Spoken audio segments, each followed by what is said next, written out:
Hey everyone, I'm back with another video. Today I'll be opening up and testing out the Hygger 4-in-1 Submersible Aquarium UV filter. The green water in my 40 breeder is back, and Hygger was kind enough to let me test out this piece of equipment. I felt like it was a great opportunity to test it on my 40 breeder. So let's dive in and start opening up the box to see what's inside. For anyone who's interested, I'll have a link in the description below for this product. Hygger provides free shipping in the US, plus you can get a 10% off coupon for first-time registrations. Unfortunately for all the saltwater aquarium enthusiasts, this product is not designed to run on saltwater aquariums. It's specifically designed for freshwater aquariums as well as reptile enclosures.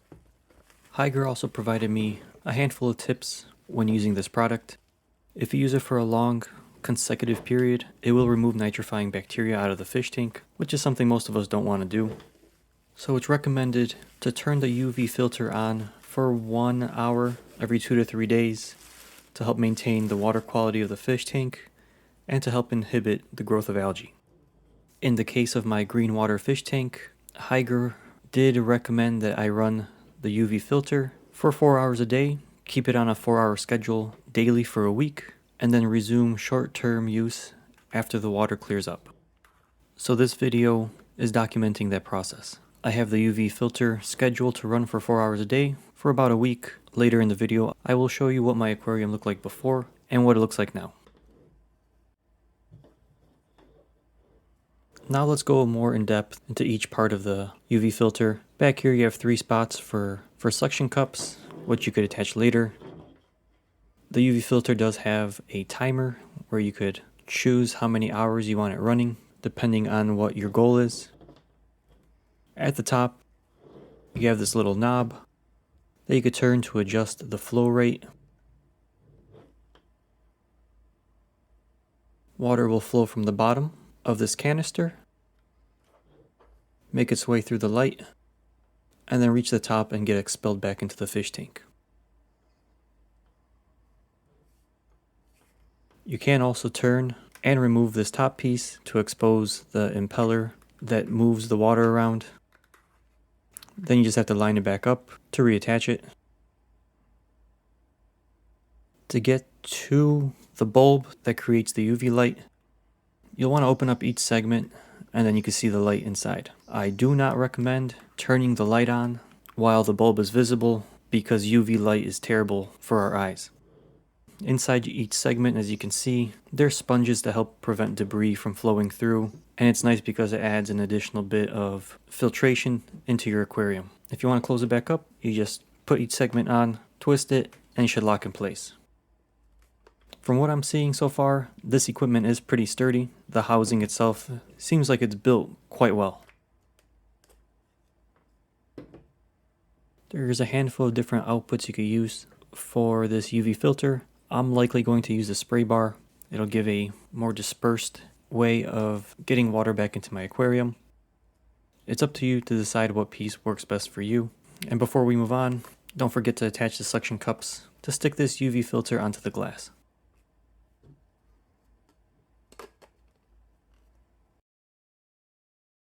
So here it is, set up and running on my 40 breeder. As you can see, the green water's back. I might tinker with the flow. I might adjust the spray bar. I want the water to run through the UV filter as slow as it can to get as much exposure to the UV light as possible.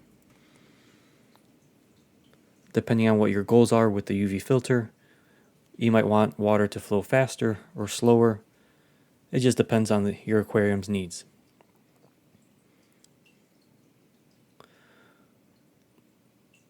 But as you can see, my fish tank is pretty green. I'm letting the plants grow out and take over for now.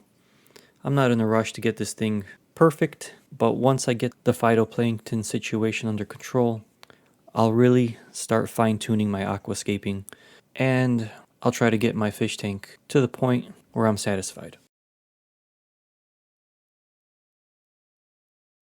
Here's one day after setting up the UV filter. I see a little bit of progress. The water seems a little bit clear, so far so good.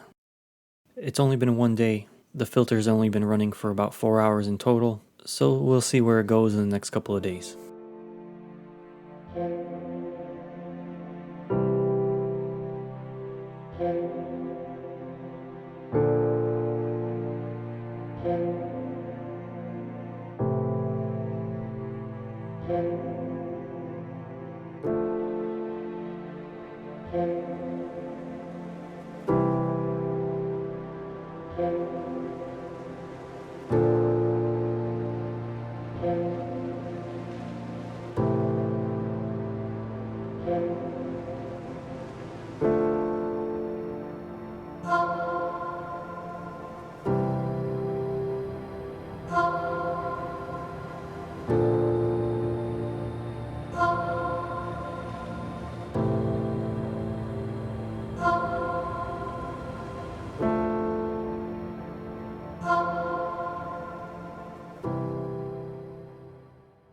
Here we're at day 3.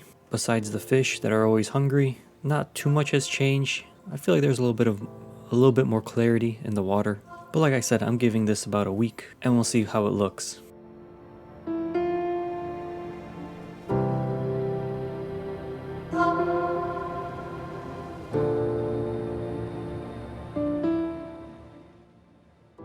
So I don't want to bore you all with the day-by-day updates. It could get pretty tedious. But here we are on day 7. I'd like to think that the phytoplankton removal has been a success. I even changed my feeding regime. My lights are on for about 7 hours a day. It seems like the UV filter has worked. I'm going to let it keep running for another week or so, maybe at a shorter interval. And if anybody's interested in another update in the future, let me know. I'll be happy to share it.